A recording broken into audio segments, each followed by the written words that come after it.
neighbors, it's Brad here at eTrailer, and today we're taking a look at installing the eTrailer base plate on a 2020 Jeep Grand Cherokee.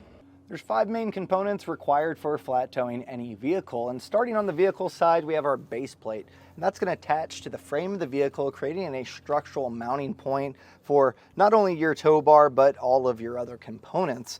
So connecting to that base plate we have the tow bar, so this will go from that base plate to the hitch on the RV, and that's what tows the car down the road. And just like a trailer, you do have safety cables just in case of a disconnect. It's going to hold everything together. We also have diode wiring, which is going to transmit the light signals from the RV to the taillights on the towed vehicle, giving you your running lights, your turn signals, and brake lights. And sometimes your braking systems will need to tie into diode wiring, so that is a highly recommended item. We also have a supplemental braking system, so you can see our breakaway switch here, and that's going to slow and stop the vehicle as you're going down the road. Now ours is an air brake system, so that's what this cable is. It's going to transmit the air from the air brakes on our RV to a cylinder mounted on the brake pedal, bringing the vehicle to a slower stop. Your breakaway switch is just simply in case of a catastrophic disconnect where everything was to fail, it'll pull this cable and it'll apply the brakes on the towed vehicle, and that way it stops instead of just rolling down the highway. This is what your base plate is going to look like when it's installed on your Jeep. And the great part is it doesn't stick out too terribly far. You can see it's fairly recessed, so when you don't have your arms attached, it kind of looks pretty hidden. Now, obviously there is quite a bit of cutting out on our grill here, and that's to get all of our components accessible when we hook it up. So that is the downside, but overall, this is actually a really easy base plate to get installed. So it definitely has its pros, and really I don't know if there's too many other options out there that will allow you to have a different style of installation. So you may be left with this kind of portion being cut out, but at the end of the day, this is going to be a great attachment point for the rest of your components. And speaking of that, when you are ready to flat tow your Jeep, you can remove the plastic caps that are included in here, which kind of keep any corrosion buildup or any road grime from being in there. And then you just take your arms, twist them in a quarter turn. We'll then pin these in. We'll then pin these in from the other side.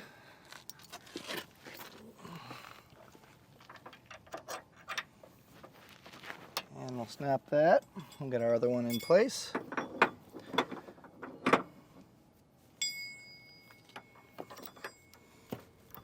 Before I get everything hooked up, something that's going to be important that you're going to want to check is the height of your base plate versus the height on your hitch. And that way you can get a nice, even, level tow bar. And you're going to want these distances between a 3-inch window. Otherwise, you're going to need to get a high-low adapter to account for that.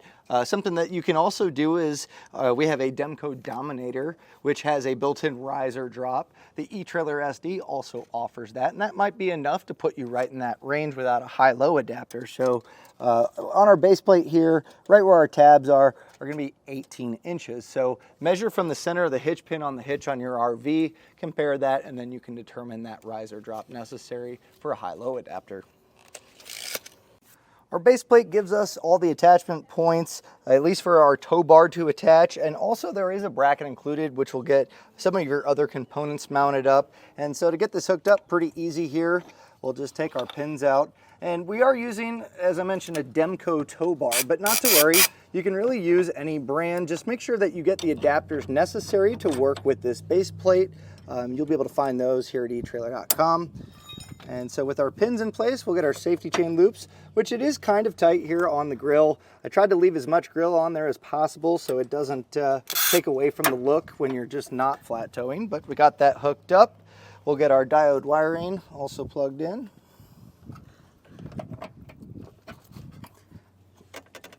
We have our breakaway switch. We'll get that hooked up.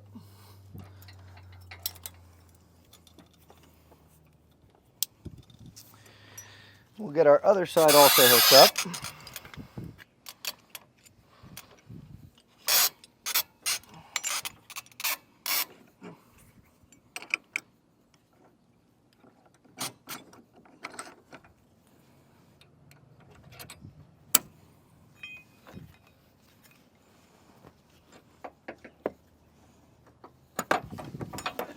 And on ours today, we do have air brakes on our coach. So we'll get our airline hooked up. Now when it comes to the installation, I did mention that there's a decent amount of trimming here, but really the part of getting the base plate mounted up on the vehicle is not terribly hard to do. It will require obviously taking the fascia off. There is trimming of some plastic just to make room for that. Overall, none of it's too terrible though, and really it just uses weld nuts that are there from the factory where tow hooks sometimes are, and it bolts up. So you can knock this out fairly quick. Something I do recommend to everyone though is while you have that fascia off, getting your base plate installed, you might want to get the rest of the components done. As far as getting it installed though, I'll walk you through all the steps. So let's take a look at that so you can get your base plate installed on your Jeep. For the installation of our base plate, we do need to remove the fascia on our Jeep. And to start that, we're going to be at each of the wheel wells. There's going to be 2 rivets that we're going to drill out on each side. And to give access to them, you might want to turn the steering wheel in or out. That way you can get to these. And there's no easy way to remove these and reuse them. The kit comes with new ones. So we're going to drill these ones out. 3/16 drill bit is going to work pretty well here. We're just going to start by drilling out that center.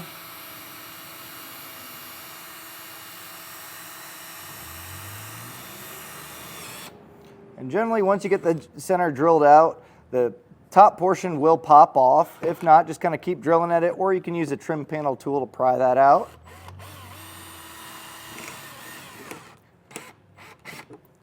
And we'll get both of these removed. Depending on the trim of your Jeep, you may need to peel back the plastic fender liner. Ours is molded into the bumper, so we don't have to worry about that. But we are going to reach up right where these seams meet, and there's going to be a 10mm bolt. We're going to need to remove that on both sides, so go ahead, you can get that removed. And I recommend any hardware you take off, have a nice organized spot to keep it. It's going to make it that much easier once you get everything put in place to put the fascia back on. Now open up your hood, and we're going to find 2 plastic push pins where the grill attaches to the core support. So just follow along on this plastic and you'll see them right here. To get these removed, there's a slot. You can use a flathead screwdriver. I have a trim panel tool. It's going to accomplish the same thing, but pry up the center and then the whole thing should come up. If not, you can kind of pry underneath the bottom portion and then it'll pop out. We'll do the same on the other side.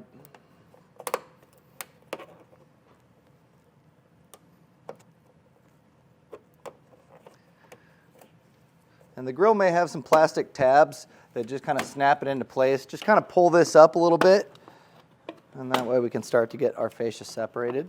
Now you'll head underneath your front fascia, and there's just going to be 4 plastic clips here, so we'll get those removed first.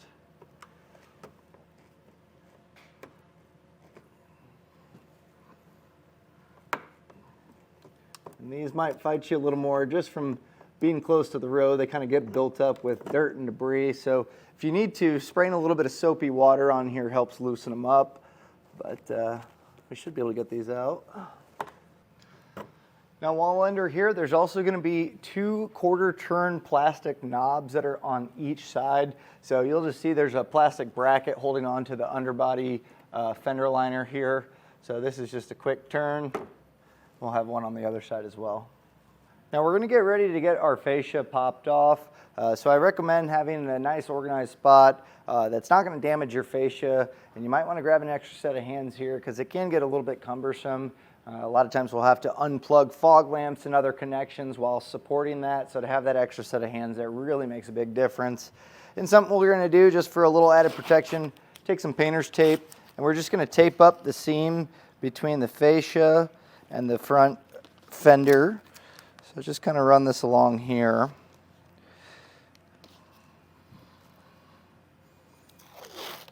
And keep your tape handy because on ours today with the trim that doesn't have that front fender liner that we peeled back, we do still have to get this top portion popped out a little bit. That way we can get the tabs out from where it locks into the fascia. Now you want to be really careful here because this has double-sided tape to kind of keep it against the body. You don't want to pry it out too much because you may have gaps. So it does have to pry out just a little, and what I recommend doing is just kind of lightly peel this back, and you're going to feel the clip kind of release that fascia a little bit, and then just kind of push on the back side. And there's a tab that locks in, so that's really where we're trying to get it to separate. So just pulling this back just a little bit. Once we kind of get that past there, I'm going to run tape here so it doesn't scratch our paint on that fender liner. And you can get both sides of the vehicle set up in this fashion because the rest of the fascia popping off is just kind of working our way towards the middle. So I got Jake here helping me out getting this fascia off, and the series of clips just really runs along here. So as you kind of pry back, they should, just keep a little bit of pressure on them and they should pop out. Now remember, we popped off that grill up here, so make sure that doesn't lock back in place, and we'll just kind of slowly work our way. Just kind of, you can grab the bottom of the fascia and kind of wiggle that if you need to kind of loosen up some of those clips. We'll lift up this portion here.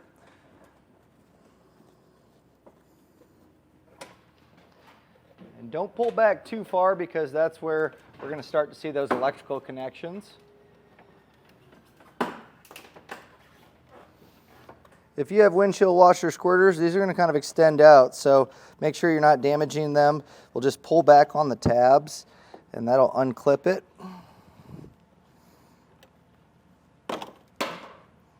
And then this is going to want to draw back in.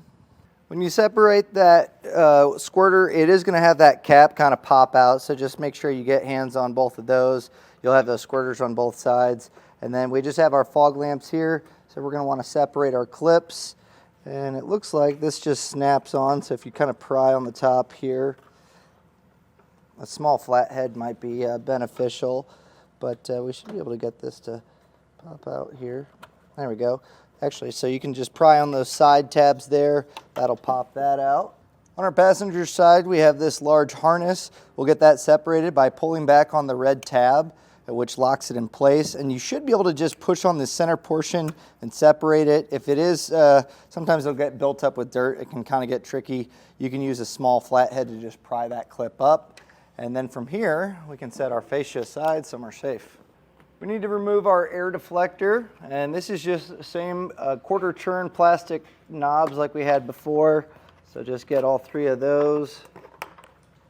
And we're going to be trimming this, so hold on to it. We're going to make some quick adjustments here, so don't let this go too far. Now, if you do have tow hook covers, you're also going to want to remove those. Our vehicle does not, so we'll continue on. Now we'll cut off our tabs using any cutting method you have. It's just plastic, so you could really get away with pretty much anything here. I have a Dremel, so we'll get these cut out.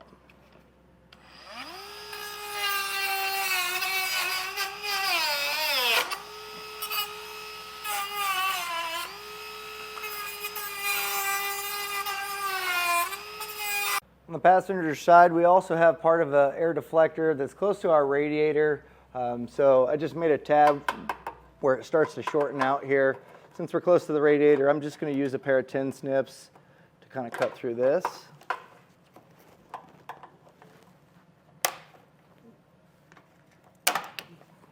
Now we're going to go where our fender liner kind of meets our bottom skid plate. We're going to have a bolt here that we're going to remove, and this is just going to give us more access to get our base plate in place. So this is a 10mm bolt.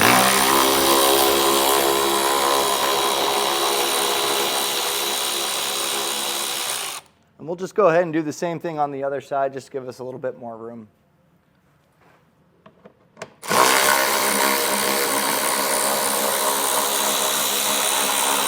If your Jeep is equipped with factory tow hooks, there are going to be a few more steps that you're going to need to follow.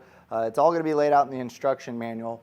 Ours does not have that, so we can actually skip quite a few steps, and that's going to bring us to our adaptive cruise control. We want to loosen this down and make some space. So there's going to be two 8mm bolts that are bolting it up near the bumper support. I'll just go ahead and get this taken off.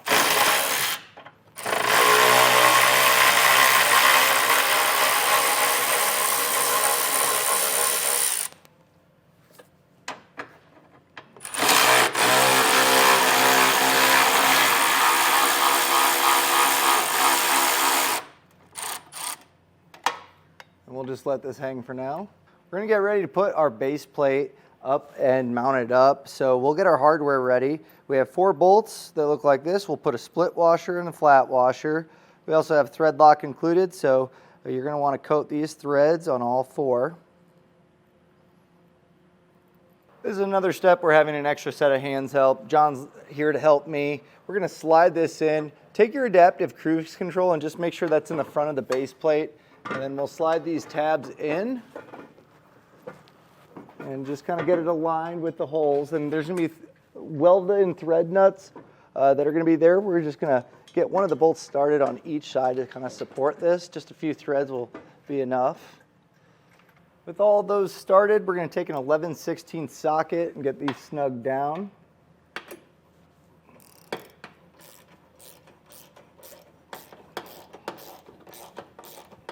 Getting the back bolts in is a little bit tricky. If you kind of reach back here, we remove that 10mm. That's going to give us access to be able to get back here. It's still pretty tight with tools.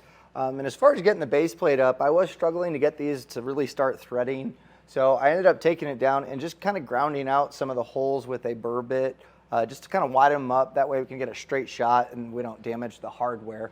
Once you get those all in place though, we can snug them up using an 11/16 socket, and then we'll come back with a torque wrench. And torque settings are found in the instruction manual. Just refer to that chart and look at the hardware that you're using, and then we'll go through and we'll just get these all torqued down properly.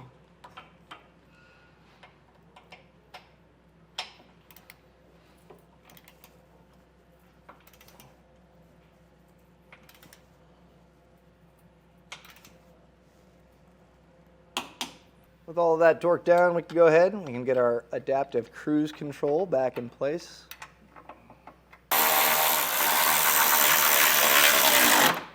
Now we can take our air deflector that we previously removed. We'll get this put back in place.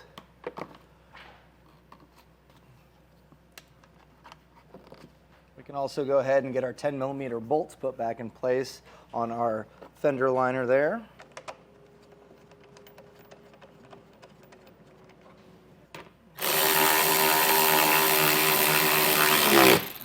Now something we'll need to do on both sides is take our safety cables and wrap it around the base plate and also a structural part of the vehicle. This is just in case of a catastrophic disconnect where everything was to fail. You want to make sure that the bolts aren't going to rip off from the base plate. I highly doubt that'll happen, but this is just an added backup just in case. So what I'm going to do here is kind of just route it along here. Trying to make sure we stay away from anything moving. And we may have some extra slack here, so what I'll do is just kind of loop it around our base plate. And then going around this frame portion here, that should be enough structural support to hold that in place.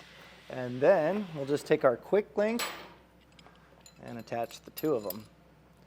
We're going to have one for each side, so you can go ahead and get your cables attached.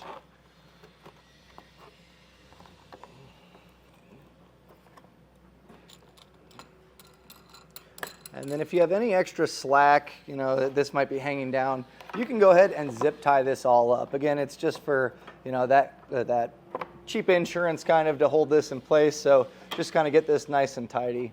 Now we officially have our base plate installed, and we've slowly put some of the stuff back together. But as far as putting the fascia back on, we do need to eventually trim that out to make sure that it fits where our receiver arms as well as our safety chain loops are going to be. We're going to come back a little bit later to do that, and I'll show you how. But now's a good time while you have your fascia off. It does come with a bracket. You're going to want to mount this up kind of in the grill area of your Jeep. That way you can get your 6-pole, your breakaway switch, or any other components mounted up. It's so much easier to do when you have the fascia taken off. You can get all your wires ran nice and clean. So we'll go ahead. We're going to get all of our flat toe components on here, and we'll come back. I'll show you how to trim it, and we'll get our fascia put back on. We have all of our flat toe components installed, and to get these mounted up in the front was actually a little bit trickier than I imagined. The bracket that came with the base plate I did end up using. I bent it out on a vise and self-tapped that into the bumper beam, which is not super easy to do, but it's going to be a nice structural mount. So if you're going to be drilling that out, get some good self-tappers. As far as our breakaway switch, I made a bracket that bolts up to it to kind of recess it back a little so it's not sticking out too far, and that will bend up, and it does mount to our bumper beam as well. If you have an airline like the Air Force One, I mounted this on the bumper beam as well. I just drilled that out and put some bolts. So all of this kind of lives in the plane right below the bumper beam, and that's going to help us out when we're cutting out our fascia.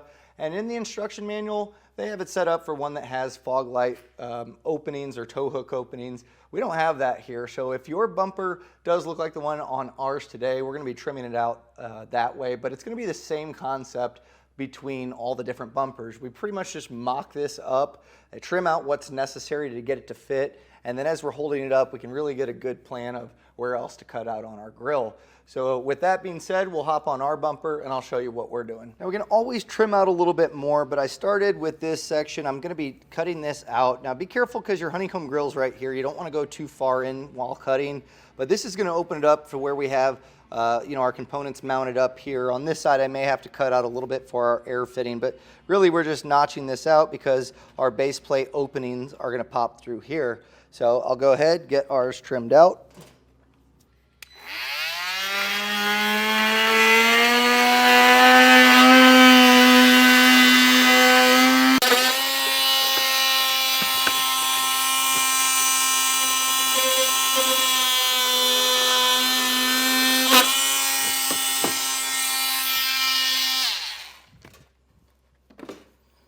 Now we're just going to kind of mock this up, and the best way a lot of times to hold this in place, if you can kind of get the grill to snap in up top, it's not going to be flush, everything's not going to pop in right away. But having this to kind of hold it up in place is going to give us an idea of where we do need to trim out. And so as we kind of look here, what I see is I do need to go a little bit wider here, and then it looks like everything else is pretty good. I may have to trim out for that air fitting, but what I recommend doing is if you have a permanent marker, just kind of mark these spots out, and that way you can get a nice pattern of where you need to go, and you can just use a pair of side cutters or snips to be able to cut this out to get those openings opened up here.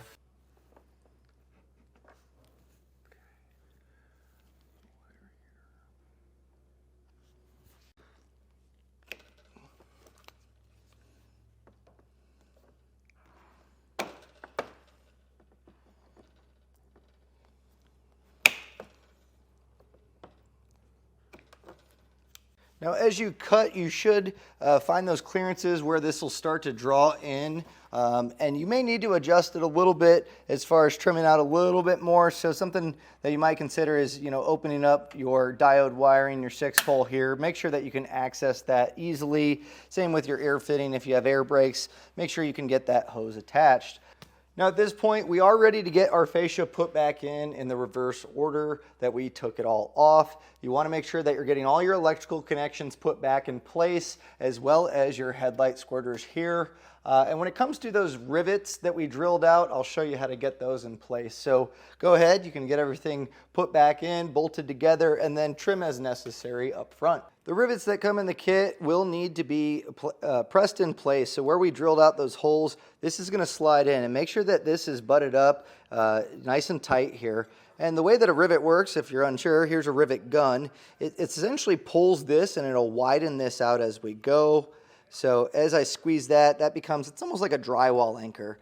And as we squeeze this, normally you'll get one squeeze, it's going to hold it in place, and then that last little bit will break off the end, and that's going to get everything connected. Now if you don't have a plastic rivet gun, not to worry, there are ways around it, and the best way is to have a set of, I would get some little vice grips and maybe a set of pliers or a wrench to kind of hold this in place. And then with your vice grips, attach it to that end, and you're going to pull this. And if you pull it off to the side, that's okay. And just make sure that it's nice and tight before the end breaks off, and that'll keep it in place.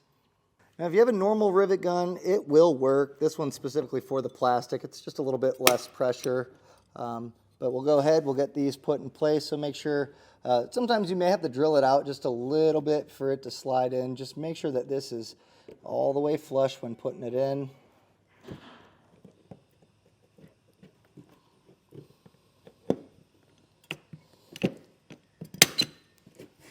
So with our rivets back in place, we got all of our fascia put back in. All that's left to do is get all of your flat tow components set up, hooked up to your RV, get your vehicle in flat tow mode, and hit the road. And that was a look and installation of the eTrailer base plate on a 2020 Jeep Grand Cherokee.